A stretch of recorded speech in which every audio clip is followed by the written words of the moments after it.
Hola a todos, mi nombre es José Ramón Rodríguez, soy el jefe de estudios de la escuela en Forex en Málaga y en este taller o en esta píldora formativa sobre nuevas herramientas para la enseñanza de español en el aula, estoy con mi compañero Lucas Pérez, que es el jefe de estudios de nuestra escuela de español en Marbella.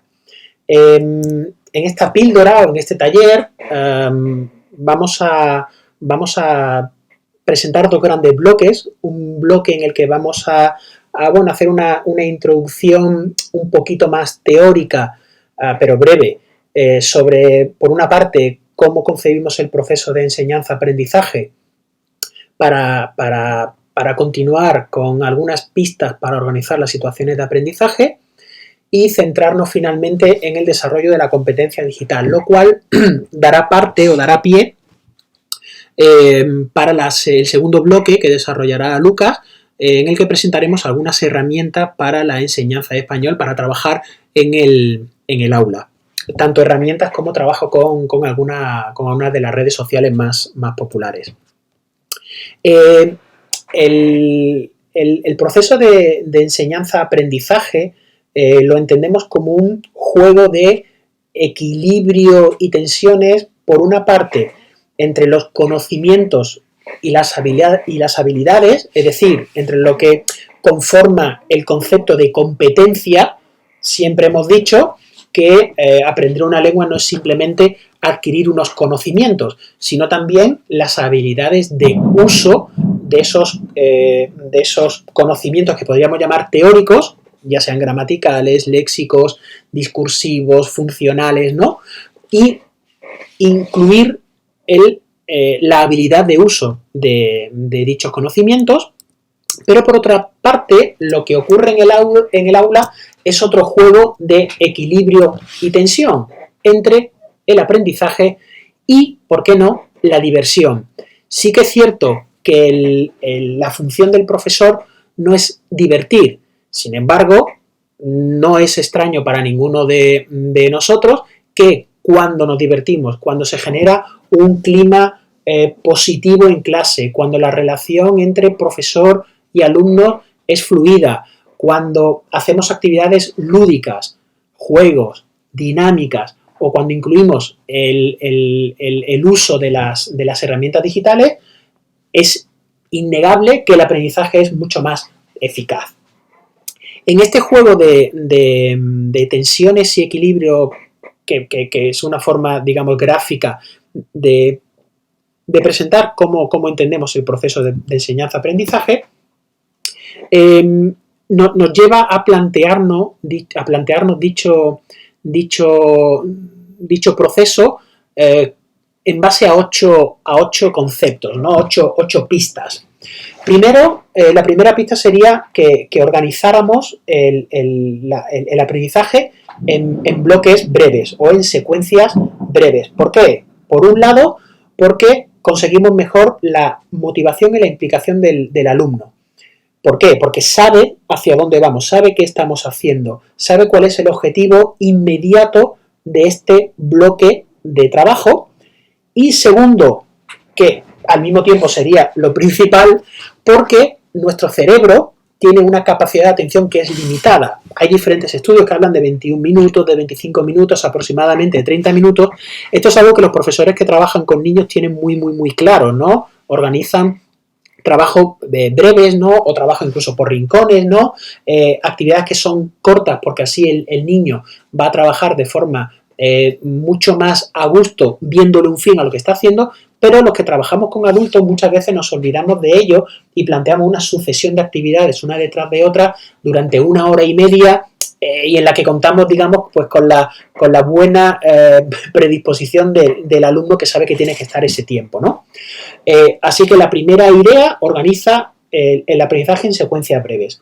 Por otro lado, juega, evidentemente. Propone actividades lúdicas que hagan que el trabajo de clase sea mucho más dinámico, ¿vale? Por otro lado, estamos en el siglo XXI, bien metido en el siglo XXI, el aprendizaje debe ser digital. Esto no significa que el profesor no deba existir, esto no significa que debamos sustituir el trabajo presencial por el trabajo online, a pesar de la situación que estamos viviendo. pero sí que lo digital debe estar presente, la tecnología debe estar presente. Y es algo que, si bien hace, pues, a lo mejor 20 años todavía estábamos gestionando la tecnofobia del profesor, es algo que, por suerte, ha ido desapareciendo. Por otro lado, sorprende. Sí que es cierto que el alumno, sobre todo alumnos adolescentes y sobre todo los niños, necesitan una rutina para saber y para sentirse cómodo en el proceso de aprendizaje, lo que no quita que, o lo que no significa que hagamos que ese proceso de aprendizaje sea monótono. Sorprende con el tipo de tareas, sorprende con los proyectos, sorprende con los temas, sorprende con el input que le aportes, ¿vale? Sorprende siempre. ¿Por qué? Porque de ese modo vamos a conseguir la quinta pista, que el aprendizaje, que la experiencia del aula sea algo memorable y no algo memorístico. Deberíamos aspirar a que cada clase fuera memorable por algún motivo, ¿vale? Y ser memorable va de la mano de la sorpresa y también de las dos siguientes pistas, de que esté contextualizado en su realidad y de que sea significativo, de que le diga algo a sí mismo, de que lo que esté aprendiendo sea algo que vincula con la propia vida y no un aprendizaje teórico. Y, por supuesto, atienda los intereses del alumno y ponlos en valor.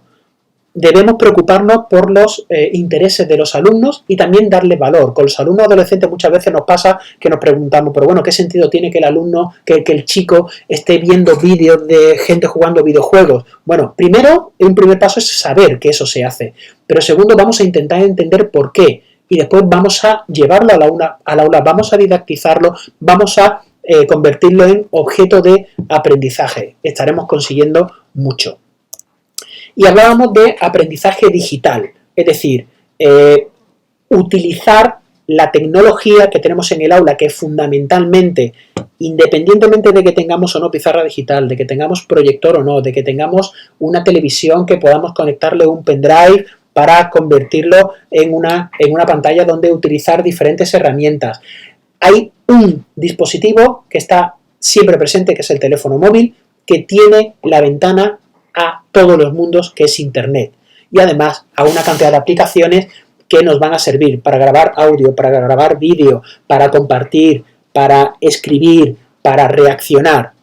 Ya el Instituto Cervantes, en el año 2012, hablaba en el documento que publicó sobre que se llamaba las competencias clave del profesorado de lenguas extranjeras y segunda lengua, de las 8 competencias que planteaba, una era la de servirse de las TIC, de las tecnologías de la información y la comunicación, para el desempeño del trabajo, que a su vez desglosaba en 4 subcompetencias, ¿no? Implicarse en el desarrollo de la propia competencia digital, desenvolverse en entornos digitales con aplicaciones informáticas disponibles, y las 2 que más nos van a interesar en esta píldora: aprovechar el potencial didáctico de las TIC y promover que el alumno se sirva de las mismas para su aprendizaje. Aprovechar el potencial didáctico de las TIC, en un momento el documento dice: el profesor selecciona materiales y recursos en formato digital adecuado para sus alumnos, teniendo en cuenta aspectos como la edad, nivel de competencia digital, posibilidad de acceso a Internet, estilo de aprendizaje, y elabora tareas significativas. Y ahora dice: hace uso de herramientas de comunicación, por ejemplo, redes sociales, correo electrónico, chat, mensajes de texto, foros o blogs, para fomentar la interacción y el trabajo colaborativo y potenciar la construcción conjunta del conocimiento. Estamos hablando de un documento que tiene 9 años, pero que sigue siendo actual. Simplemente tendríamos que aumentar o ampliar ese abanico, ese repertorio de herramientas con aplicaciones, con webs de recursos para, no sé, cuando este documento se creó no existía Kahoot. Kahoot ha sido una herramienta que desde el punto de vista docente ha tenido una muy positiva repercusión, pero que no nos engañemos, por la velocidad a la que esto evoluciona, para muchos alumnos y para muchos profesores es algo ya que está pasado, ¿no? Y por otro lado, promover que el alumno se sirva de las TIC para su aprendizaje. Es muy interesante el hecho de que cuando el profesor integra en el proceso de enseñanza y aprendizaje tareas digitales, hace que el alumno tome conciencia de las mismas y que desarrollen ellos mismos habilidades digitales, ¿no? Porque se habla siempre de la competencia digital del docente, dando por hecho que el alumno tiene una competencia digital, pero el alumno también tiene que desarrollar dicha competencia digital. El trabajo en clase con herramientas digitales, con blogs, con documentos colaborativos, con redes sociales, hace que estemos ayudando a que el alumno desarrolle una de las competencias clave propuestas por el marco, que es la competencia de aprender a aprender. Y ahora os dejo con mi compañero Lucas, que va a presentaros algunas de esas herramientas.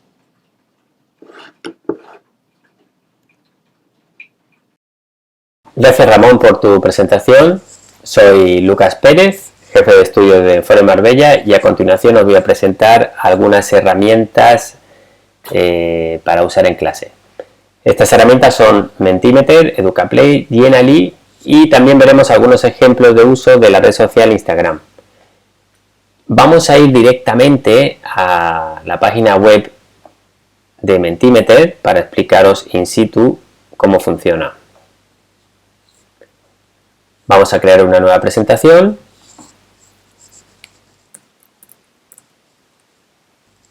Y vais a ver que es una interfaz muy simple. Como veis, tenemos diferentes tipos de presentación. La clásica gráfica, lluvias de palabras, rankings. Como veis, hay una amplia variedad. La interfaz es muy similar a un PowerPoint, y la diferencia de Mentimeter es que no se trata de una simple herramienta de presentación, sino que nos da la posibilidad de participar. ¿Cómo? Lo vamos a ver ahora. Vamos a ver algunas de las presentaciones que ya tengo creadas. En este caso, esta en cuestión es de un taller de nuevas tecnologías, y la cuestión era qué palabras relacionáis con las nuevas tecnologías. Vamos a ver la presentación, ya que no podemos hacerlo en directo, y os voy explicando. Bueno, lo primero sería ir a la página www.menti.com, y una vez que estamos allí introducimos este pin.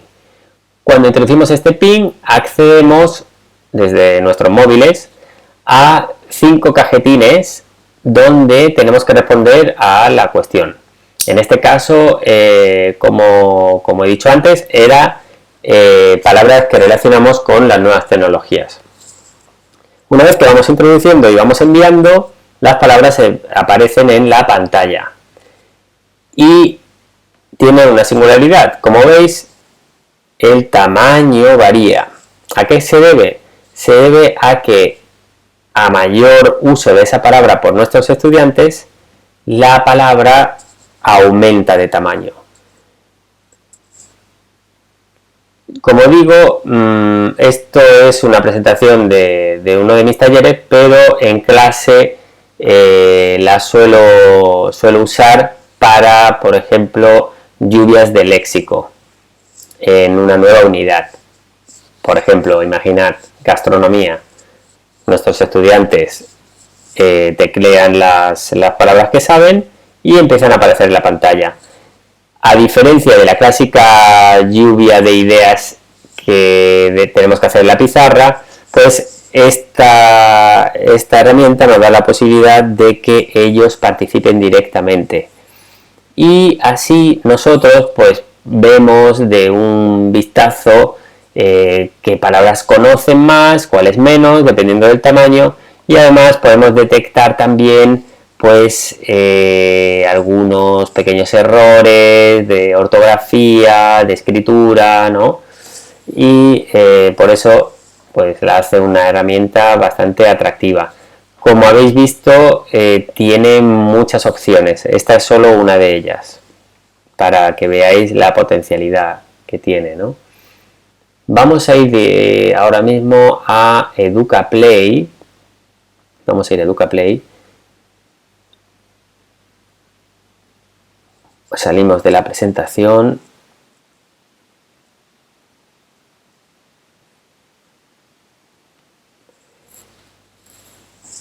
Y vamos a ver una actividad ya creada.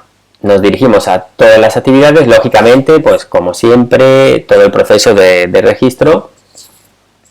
Pero bueno, vamos a ver ya una creada. Aquí tenemos un montón de filtros, nos dirigimos, por ejemplo, a ruleta de palabras, veis todas las opciones que tenemos y vamos a ir al clásico pasapalabras. Elegimos de área lengua y, por ejemplo, vamos a ver comida y bebida. En este caso, como veis, podemos incluir fotografías. Podríamos incluir una definición, como es el clásico pasapalabra, o directamente una fotografía, pues ya dependiendo del nivel de nuestros estudiantes o lo que queramos hacer, elegimos una u otra opción. En este caso, aguacate, le damos a comprobar y veis cómo nos dan puntos, cómo se ilumina en verde cuando es correcto. Banana, no, vamos aumentando los puntos y vamos, por ejemplo, no sé, a poner la palabra errónea, aposta, y se ilumina en rojo y nos marca el error. Pues creo que también es una herramienta bastante atractiva, bastante entretenida para nuestros estudiantes, y como habéis visto, pues tiene una cantidad de opciones impresionante. Vamos a Genially. Genially además es una aplicación de la Tierra, es una aplicación andaluza, y Genially pues también nos permite hacer presentaciones, pero en este caso su principal característica es que se trata de creaciones muy visuales y en el que tenemos una gran cantidad de opciones. Si le damos a crear Genially, fijaros, tenemos todas estas opciones, ¿no? Gamificación, presentación, infografías, video presentación. Vamos a ver un ejemplo ya creado. En este caso, bueno, pues es lo que se suele hacer en nuestras clases de cultura en Enforex, y es un mapa de España con algunos logos que hemos ido poniendo que representan algo de la cultura española. Si por ejemplo, no sé, nos vamos a ir a la presentación. Si por ejemplo hacemos clic aquí, pues nos sale un teatro. Entonces, bueno, pues nos puede servir como introducción de alguna actividad, en este caso de cultura, ¿no? Podemos ir viendo qué conocimientos tienen nuestros estudiantes. Aquí tenemos el Teatro de Mérida. Aquí tenemos un logo con la temperatura. Ciudades españolas que llegan a 45 grados. Pues Sevilla y Córdoba, por ejemplo. Plato típico. ¿Cuál será? Pues lógicamente aquí sería la paella. 12. ¿De quién estaremos hablando? Pues nos puede llevar directamente a un link con un vídeo. En este caso, pues tenemos a Rafa Nadal. Entonces es una forma muy atractiva de plantear una actividad de cultura, en este caso, con nuestros estudiantes. Vamos a pasar ahora a Instagram y a alguna serie de actividades que llevó a cabo José Ramón en Enforex Málaga. Actividades que se desarrollaron fuera del aula. Bueno, vamos a ver qué podemos hacer con Instagram. Por ejemplo, podemos plantear una receta como tarea, es decir, por ejemplo, que ellos vayan dando los pasos que han seguido para crear una receta de una forma, pues como veis, muy visual. Fotografía de los pasos y textos. En este caso tenemos un bizcocho de plátano. Otra opción, mira mi perfil y dime quién soy. Pues nos metemos en el perfil del compañero o del profesor y podemos hacer hipótesis de qué aficiones tiene, ¿no? Nuestro compañero, por ejemplo. También podemos hacer recomendaciones de libros, de películas, de series con un hashtag. Más actividades. ¿Qué hiciste ayer? Pues el registro gráfico de un evento o de una comida con amigos, para practicar los pasados, por ejemplo, ¿no? También podemos usar los hashtags, es otra opción que nos da esta red social, para crear algún tipo de actividad con contenido léxico o cultural, o, como he dicho anteriormente, actividades fuera del aula, en este caso una gincana fotográfica. ¿Qué es lo que tenían que hacer? Pues había una serie de pistas que se iban publicando en Instagram que los estudiantes tenían que bueno, pues adivinar en la ciudad. En este caso, pues aquí tenemos, ¿no?, la foto de esta figura que es clásica en Málaga, y los estudiantes tenían que recorrer la ciudad hasta localizarla con las pistas que se iban publicando en el Instagram del profesor. También tenemos la opción de hacer concursos. Puede ser una encuesta, por ejemplo, bocadillo típico de Málaga que lleva jamón, queso y lechuga, y dos opciones que le planteamos, chapata y campero. Era campero. O también podemos realizar un cuestionario. En este caso, pues se formula una pregunta para conocer la cultura española. Cada día pues se planteaba esta cuestión y tenían tres opciones. Que celebramos la noche del 23 de junio, y tenemos tres opciones, y pues bueno, la noche de San Juan, ¿no? Y por último, evaluación y análisis.